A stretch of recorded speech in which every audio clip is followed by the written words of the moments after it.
नमस्कार, हमारा उत्तराखंड में आप सभी का स्वागत है। मैं हूं आपके साथ सृष्टि शुक्ला। खबरों से पहले नजर डालते हैं इस वक्त की सुर्खियों पर। सीएम त्रिवेंद्र सिंह रावत पहुंचे डोईवाला। भाजपा के मंडल प्रशिक्षण कार्यक्रम में कार्यकर्ताओं को किया संबोधित। बीजेपी को बताया विश्व की सबसे बड़ी पार्टी। उत्तराखंड सरकार ने जारी किया शासनादेश। वर्ग 3 के 4 के कब्जा धारकों को मिला जमीन का मालिकाना हक। राज्यसभा के लिए निर्विरोध निर्वाचित हुए नरेश बंसल। स्वागत में भाजपाइयों ने निकाला जुलूस। बीजेपी दफ्तर में जश्न का माहौल। उत्तराखंड हाई कोर्ट में अतिक्रमण को लेकर के सुनवाई। सरकार को अतिक्रमण हटाने के लिए समय तक शपथ पत्र देने के आदेश। केदारनाथ में लगातार दूसरे दिन बर्फबारी। धामों में कड़ाके की सर्दी। बद्रीनाथ में जल रहे हैं हालात। मसूरी और नैनीताल सैलानियों से गुलजार। पर्यटक गुलाबी ठंड का उठा रहे हैं भरपूर लोग। तो सैलानी करते रहे चहलकदमी। आप देख रहे हैं के न्यूज, खबरों का सारथी।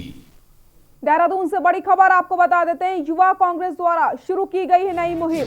देहरादून से खबर बता रहे हैं, जहां पर युवा कांग्रेस द्वारा शुरू की गई है नई मुहिम। पूछता है उत्तराखंड की चलाई गई है मुहिम। मुहिम के माध्यम से बीजेपी सरकार पर निशाना साधा गया है।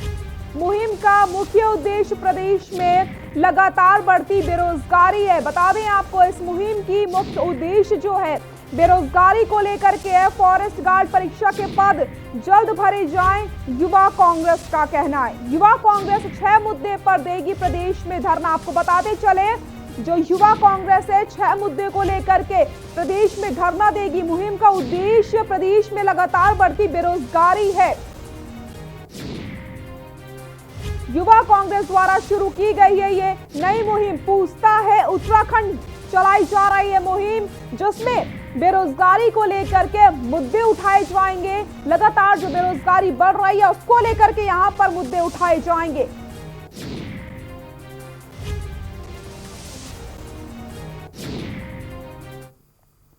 भारतीय जनता पार्टी विधानसभा चुनाव 2022 की तैयारी में जुट चुकी है और इसी के चलते भाजपा सभी मंडलों में प्रशिक्षण शिविर के माध्यम से अपने कार्यकर्ताओं और पार्टी की रीति और नीति से अवगत करवा रही है, ताकि आने वाले चुनाव में सभी कार्यकर्ता मजबूती के साथ आम जनता के बीच जाकर पार्टी के लिए प्रचार और प्रसार का काम कर सकें। इसी कड़ी में रानी पोखरी में चल रहे भाजपा के मंडल प्रशिक्षण कार्यक्रम में सूबे के मुख्यमंत्री त्रिवेंद्र सिंह रावत ने शिरकत की और कार्यकर्ताओं को संबोधित करते हुए कहा कि भारतीय जनता पार्टी विश्व की सबसे बड़ी पार्टी है और अनुशासन ही पार्टी का मूल मंत्र है।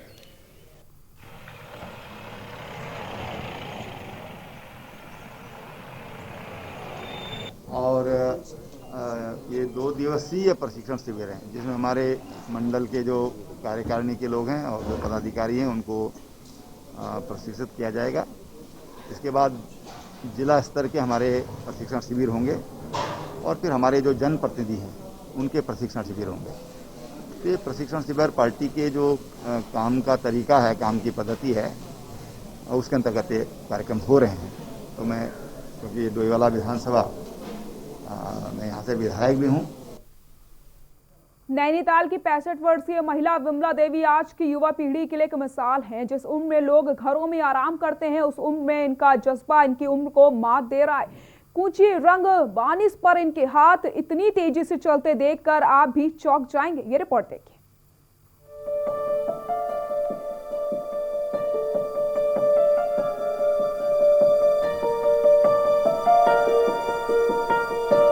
नैनीताल के आलू खेत निवासी 65 वर्षीय विमला देवी के हाथों में जादू है। बेकार पड़ी लकड़ी, चीड़ के फूलों और टीटों में जब इनका जादू चलता है तो सुंदर शोपीस बनकर तैयार होते हैं। विमला देवी पिछले 40 वर्षों से शोपीस बनाने का काम कर रही हैं। आसपास के जंगलों से चीड़ के फूल और लकड़ियों को लाकर विमला देवी अपने हुनर से टेबल लैंप, फ्लावर पॉट और तमाम तरह के सुंदर शोपीस तैयार करती हैं। यहाँ आने वाले सैलानी यादगार के रूप में इनको यहाँ से ले जाते हैं। इनके द्वारा तैयार शोपीस की कीमत 50 रुपए से लेकर 1000 रुपए तक होती है।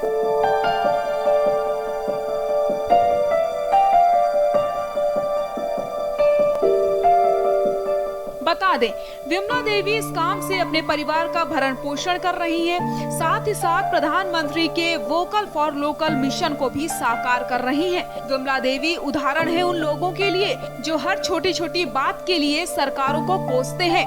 हुनर से कैसे रोजगार की राह खुलती है, ये कोई विमला देवी से सीखे। नैनीताल से के न्यूज के लिए कांतापाल की रिपोर्ट।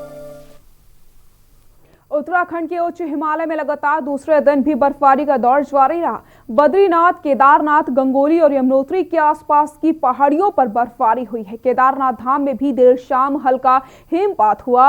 यहां 2 इंच तक बर्फ जमी हुई है। रविवार को भी धाम में बर्फ गिरी थी। मौसम में आए बदलाव से धामों में कड़ाके की ठंड पड़ रही है। ये रिपोर्ट देखिए। केदारनाथ में लगातार दूसरे दिन बर्फबारी, धामों में कड़ाके की सर्दी, जल रहे अलाव, लंबी कतार में भक्त कर रहे दर्शनों का इंतजार। केदारनाथ धाम में हल्का हिमपात, बढ़ी ठंड, भारी ठंड के बीच रात गुजार रहे श्रद्धालु। 1 लाख से अधिक श्रद्धालु कर चुके हैं दर्शन।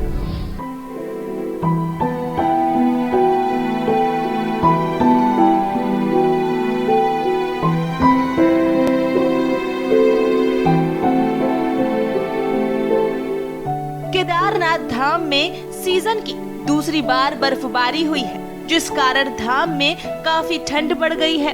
धाम में हो रही बर्फबारी से यात्रियों को भारी मुसीबतों से जूझना पड़ रहा है।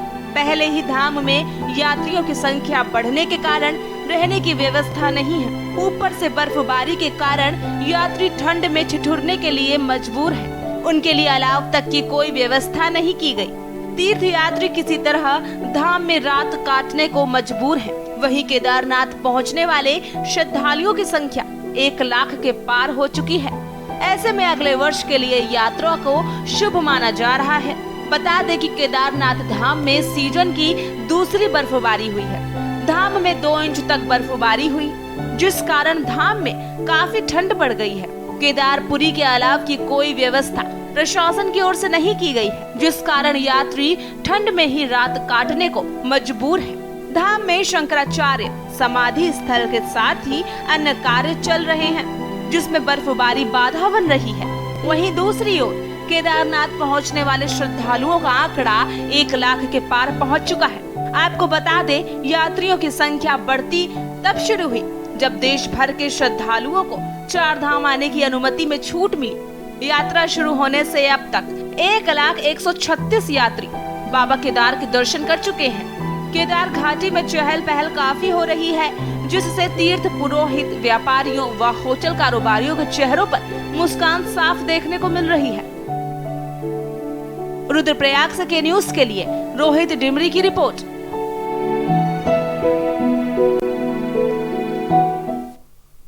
कोरोना महामारी के दौरान लगे लॉकडाउन के बाद बद्रीनाथ धाम को जनता के लिए फिर से खोल दिया गया था, जिसके बाद मंदिर पहुंचने वाले तीर्थयात्रियों की तादाद में लगातार बढ़ोतरी हो रही है। भारी बर्फबारी के बीच श्रद्धालु दर्शन के लिए पहुंच रहे हैं और पहाड़ों पर बर्फबारी का आनंद ले रहे हैं। भारी बर्फबारी के बाद आज एक बार फिर से इलाके में ठंड बढ़ चुकी है। ये रिपोर्ट देखिए।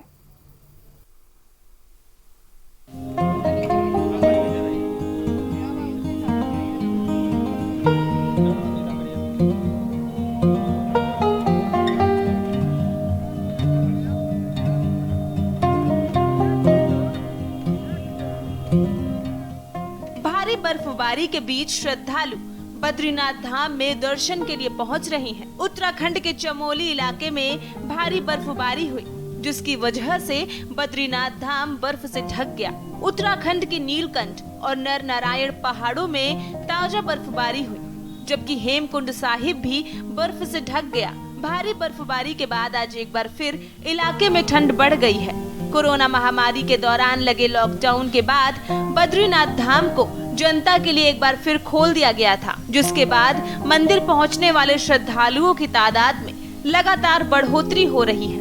भारी बर्फबारी के बीच श्रद्धालु दर्शन के लिए पहुंच रहे हैं और पहाड़ों पर बर्फबारी का आनंद ले रहे हैं। एक तीर्थयात्री ने बताया कि बर्फबारी के दौरान बद्रीनाथ धाम आना उनके लिए बेहद अच्छा अनुभव रहा। उन्हें मंदिर में काफी अच्छे दर्शन हुए और अच्छे मौसम का भी आनंद उठाने का मौका मिला। वहीं दूसरे तीर्थयात्री ने बताया कि लंबे लॉकडाउन के बाद बद्रीनाथ धाम के दर्शन का अनुभव काफी शानदार रहा। उन्होंने बताया कि कोरोना नियमों के बीच ताज़ा हवा और बर्फबारी से उन्हें काफी अच्छा महसूस हो रहा है। वहीं उत्तराखंड प्रशासन ने बताया कि बद्रीनाथ धाम में यात्रा के दौरान कोरोना नियमों का सख्ती से पालन किया जा रहा है। चमोली जिला मजिस्ट्रेट स्वाति एस भदौरिया ने कहा कि समय के साथ तीर्थयात्रियों की संख्या भी बढ़ रही है। लॉकडाउन खुलने के बाद से 1 लाख लोग मंदिर में दर्शन के लिए पहुंच चुके हैं। इस दौरान थर्मल स्क्रीनिंग और सैनिटाइजेशन का भी पूरा ध्यान रखा जा रहा है। कोरोना महामारी के प्रकोप के बीच 4 धामों की यात्रा 1 जुलाई से उत्तराखंड के लोगों के लिए शुरू हुई थी। हालांकि केदारनाथ, बद्रीनाथ, गंगोत्री और यमुनोत्री धाम के कपाट अपने नियत समय पर ही खुले, लेकिन सिर्फ मंदिर समिति से जुड़े लोग ही कपाट खुलने के वक्त मौजूद थे। चमोली से के न्यूज के लिए अनिल राणा की रिपोर्ट। 30 अक्टूबर को राज्यपाल बेबी रानी मौर्य 1 सप्ताह के प्रवास पर सरोवर नगरी नैनीताल पहुंची थी। आज कड़ी सुरक्षा के बीच राज्यपाल की फ्लाइट नैनीताल के मल्लीताल स्थित राजभवन बोटिंग हाउस पहुंची। राज्यपाल बेबी रानी मौर्य ने राजपाल बोटिंग हाउस में राज्यपालों के बोटिंग के लिए अन्य नौकाओं से हटकर सफेद रंग से रंगी गई खूबसूरत रोइंग बोट में लगभग 1 घंटे तक नैनी झील में नौका विहार का नैनीताल की खूबसूरत वादियों का आनंद लिया। हालांकि इस बीच कोविड-19 से सुरक्षा के मद्देनजर मीडिया कर्मियों से सहित आला अधिकारियों को उनसे मिलने की अनुमति नहीं दी गई है।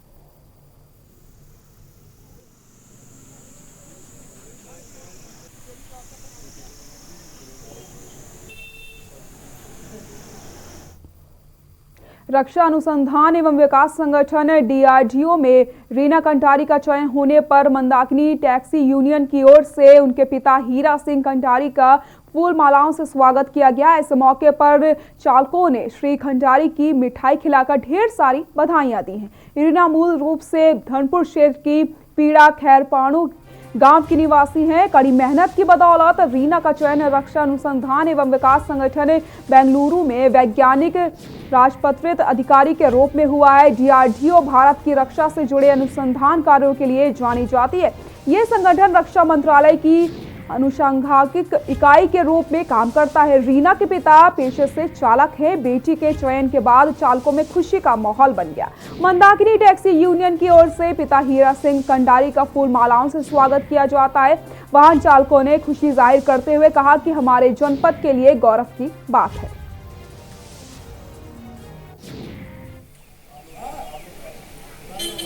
सारे लोग आ जाओ। यहाँ रुकते एक छोटे से ब्रेक के लिए, जल्द हाजिर होते हैं। आप देख रहे हैं के न्यूज, खबरों का सारथी।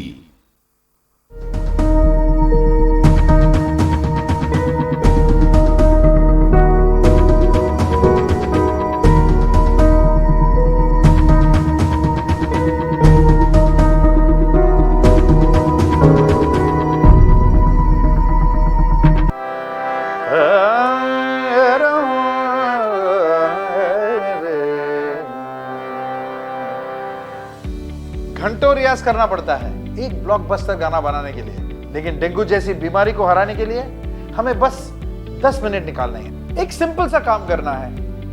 दिल्ली सरकार द्वारा डेंगू के खिलाफ चलाए जा रहे कैंपेन को फॉलो करें। हर संडे सुबह 10 बजे 10 मिनट का टाइम निकालकर अपने घर और आसपास में चेकिंग करें कि कहीं साफ पानी जमा तो नहीं, और अगर है तो उसे उड़ेल दें, बदल दें या उसमें पेट्रोल या तेल डाल दें। वैसे 10 मिनट में मेरे 2 गाने सुनते हुए भी आप ये काम कर सकते हैं। 10 हफ्ते 10 बजे 10 मिनट हर रविवार डेंगू पर वार। स्वाद और खुशबू में झूम के भाई लेके आए गोल्डी मसाले। गोल्डी मसाले, खुशबू और स्वाद ऐसा तो रिश्तों में गुस्सा कैसा। आप देख रहे हैं के न्यूज, खबरों का सारथी।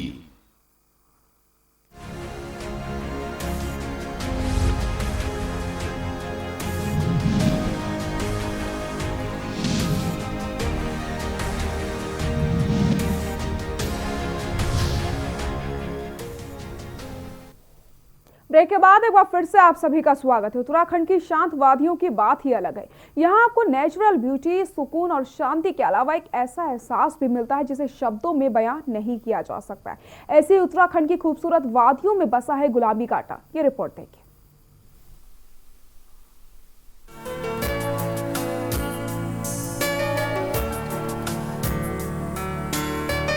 उत्तराखंड की शांत वादियों की बात ही अलग है। यहाँ आपको नेचुरल ब्यूटी, सुकून और शांति के अलावा एक ऐसा एहसास भी मिलता है जिसे शब्दों में बयां नहीं किया जा सकता। उत्तराखंड की खूबसूरत वादियों में बसा गुलाबी कांठा, यहाँ की खूबसूरती को निहारते रहने का ही मन करता है।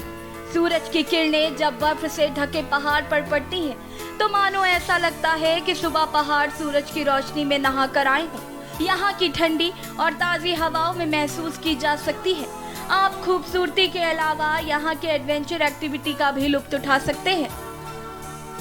गुलाबी कांठा की खासियतें: समुद्र तल से 12,500 फीट की ऊंचाई पर है स्थित। निहारते ही बनती है बुग्याल गुलाबी कांठा की खूबसूरती।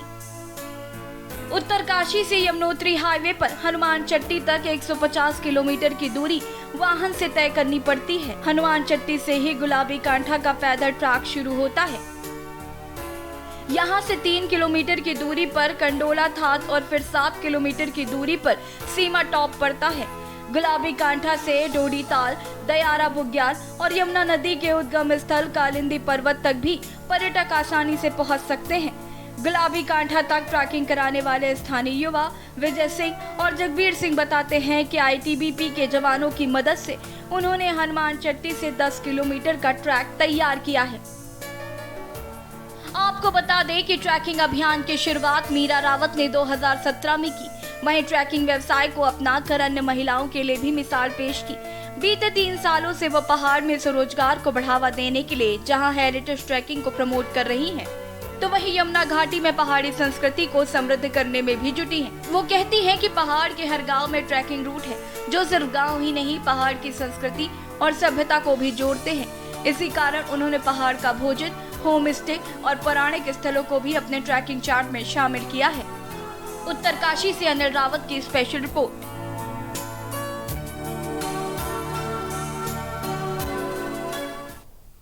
खबर लालकुआं से, जहां पर पुलिस ने आजकल तेजी के साथ अभियान चालान शुरू कर दिया है।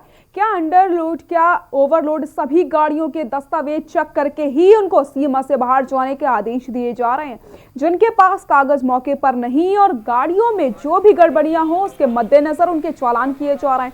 आपको बताते चले कि यूपी के नेता की गाड़ी का चालान लालकुआं पुलिस द्वारा किया गया और नेता द्वारा लालकुआं पुलिस की अवैध वसूली की शिकायत मुख्यमंत्री पोर्टल पर कर दी जाती है। वहीं लालकुआं पुलिस ने सतर्क के साथ जबरदस्त चेकिंग अभियान शुरू कर दिया है। यहाँ पर जो है यूपी साइड के बहुत सारे ट्रांसपोर्टर हैं, लोकल के तो बहुत कम ट्रांसपोर्टर हैं, यूपी साइड के ही ज़्यादा ट्रांसपोर्टर हैं। कुछ लोग वहाँ के जो तथाकथित नेता हैं उनकी गाड़ियाँ यहाँ पर चलती हैं, ओवरलोडेड जाती हैं और वो इस बात की वसूली कर रहे हैं कि जो है कल को अगर पुलिस से तुम्हारी गाड़ी पकड़ी जाती है या फंस जाती है तो हम आपको की गाड़ी को निकाल देंगे। इस टाइप की चीज़ें मेरे संज्ञान में आई हैं, जिसके संबंध में मेरे द्वारा उच्च अधिकारियों को अवगत कराया गया और फिर जो है उच्च अधिकारियों के आदेशानुसार फिर जो है इनकी ये जो है हमारा ये अभियान चलाया गया। दीपावली में नगर के बाजार कोरोना से पहले खचाखच भरे होते थे, लेकिन इस दीपावली पर करवा चौथ पर बाजार में भीड़ देखने को नहीं मिल रही। कोरोना काल ने जहां देश की अर्थव्यवस्था पर प्रभाव डाला, वहीं इसका प्रभाव छोटे बड़े दुकानदारों पर भी पड़ रहा है। दुकानदारों की हालत खस्ता हो चली है। दुकानदारों की माने तो त्योहार के इस सीजन में भी बाजारों की रौनक बेहद चिंताजनक बन चुकी है। दुकानदारों को उम्मीद थी कि बीते महीने में खराब हालत से शायद त्योहारी सीजन में कुछ छुटकारा मिल सकेगा। दुकानदारों का यह भी कहना है कि उनकी सेल विगत वर्षों की अपेक्षाकृत 30% तक रह गई है। उस पर ऑनलाइन शॉपिंग और कोरोना का प्रभाव से ज्यादा नुकसान उठाना पड़ रहा है।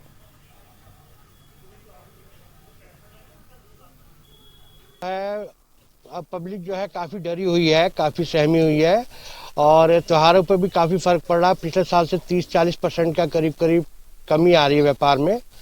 लोग घरों से निकलने में, भीड़ लगाने में, दुकानों में संकोच कर रहे हैं। उसकी वजह से जो है काफ़ी जो है इस बार व्यापार काफी कम चल रहा है। काफ़ी काम इफेक्ट हो गया है, स्पेशली जो फर्स्ट 1 मंथ जो बिल्कुल लॉकडाउन हो गया था उसका इफेक्ट तब तो पता नहीं चला, उसके बाद अब पता चल रहा है उसका क्या इफेक्ट हुआ था, उसकी वजह से कितना नुकसान हो गया है।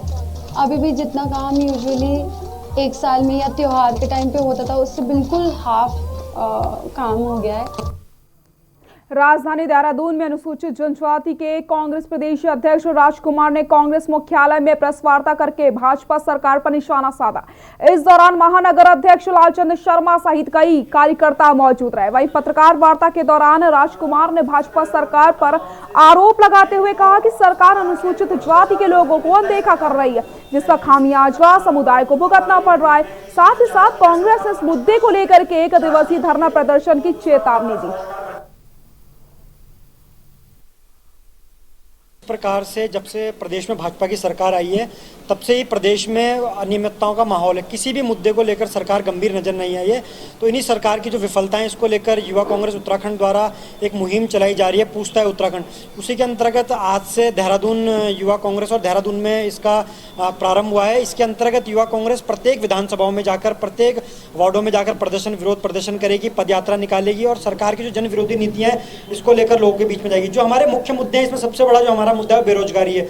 आज हमें पता है प्रदेश में इतनी बड़े प्रचंड उससे बेरोजगारी व्याप्त है, हर आदमी बेरोजगार है, लेकिन सरकार इसको मानने को तैयार नहीं है। और देहरादून में राज्य सरकार की जन विरोधी नीतियों के खिलाफ भारतीय युवा कांग्रेस द्वारा कल से पूछता है उत्तराखंड की मुहिम शुरू होने जा रही है। प्रेस वार्ता के दौरान भारतीय युवा कांग्रेस के प्रदेश अध्यक्ष भूपेंद्र नेगी ने बताया कि इस मुहिम के माध्यम से धरना प्रदर्शन, पदयात्रा, पुतला दहन जैसे कार्यक्रम होंगे। साथ ही साथ ये मुहिम बेरोजगारी, किसानों की समस्या, महिला उत्पीड़न समेत कई मुद्दों को लेकर के है। इसके बाद रायपुर के विभिन्न वार्डों में ये मुहिम चलाई जाएगी। इस प्रकार से जब से प्रदेश में भाजपा की सरकार आई है तब से ही प्रदेश में अनियमितताओं का माहौल है। किसी भी मुद्दे को लेकर सरकार गंभीर नजर नहीं आई है। तो इन्हीं सरकार की जो विफलताएं, इसको लेकर युवा कांग्रेस उत्तराखंड द्वारा एक मुहिम चलाई जा रही है, पूछता है उत्तराखंड। उसी के अंतर्गत आज से देहरादून युवा कांग्रेस और देहरादून में इसका प्रारंभ हुआ है। इसके अंतर्गत युवा कांग्रेस प्रत्येक विधानसभाओं में जाकर, प्रत्येक वार्डों में जाकर विरोध प्रदर्शन करेगी, पदयात्रा निकालेगी और सरकार की जो जन विरोधी नीतियां हैं इसको लेकर लोगों के बीच में जाएगी। जो हमारे मुख्य मुद्दे हैं, इसमें सबसे बड़ा जो हमारा मुद्दा है बेरोजगारी है। आज हमें पता है प्रदेश में इतनी बड़े प्रचंड उससे बेरोजगारी व्याप्त है, हर आदमी बेरोजगार है, लेकिन सरकार इसको मानने को तैयार नहीं है। और खबर नैनीताल से, जहां पर उत्तराखंड हाई कोर्ट ने देहरादून में अभी तक अतिक्रमण नहीं हटाने के मामले पर सुनवाई करते हुए नगर निगम, जिलाधिकारी, कैंट बोर्ड, एमडीडीए के उच्च अधिकारियों सहित 19 नवंबर को कोर्ट में व्यक्तिगत रूप से पेश होने को कहा। कोर्ट ने चेतावनी दी है कि आदेश नहीं मानने पर अवमानना की कार्रवाई की जाएगी। आपको बताते चले, देहरादून निवासी आकाश यादव ने जनहित याचिका दायर कर कहा कि 2018 में माननीय उच्च न्यायालय ने मनमोहन लखेरा की जनहित याचिका में आदेश दिया था। कोर्ट ने देहरादून से सड़कों, गलियों, नालियों और रिश्पना नदी से अतिक्रमण हटाकर उसे पुराने स्वरूप में लाने की आदेश दिए थे।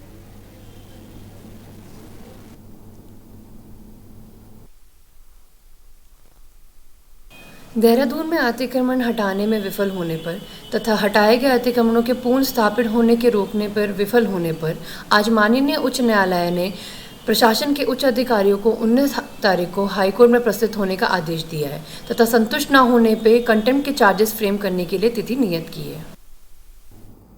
बुलेटिन फिलहाल के लिए इतना ही। देखते रहिए के न्यूज़ इंडिया। नमस्कार।